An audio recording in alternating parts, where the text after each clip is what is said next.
काऊ कहूछि कथा कर्कश शब्द नुहे बरं सुआ परी मीठा राब छाड़ुछि। अद्भुत और आश्चर्य कला भली हरकत करुछि काउटी। देखिबाकू सादा सीधा काऊ भली देखा जाउछि सत, किंतु राबिबा बेले जेमिति बापा और माँ बोली उच्चारण करुछि। भलरे सुनतु ता डाककू।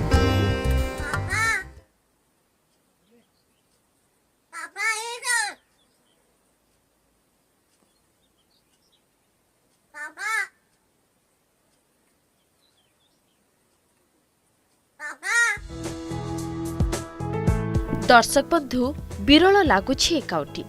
केबे काउर शब्द कान उठिबा दिनरू केही शुणी नथिबे, जहा समस्तंकु आश्चर्य करुछि।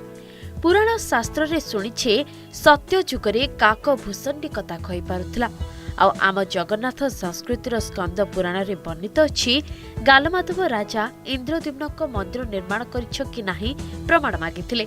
सेतेबेले काक भूषण्डी गछ डालरू कथा कहिथिला। तेबे सेतेबेलर घटना वर्तमान समय रे सत्य बोली प्रमाण दैछि काऊ, किंतु अनेक काउठारू ए काउटी पूरा भिन्न।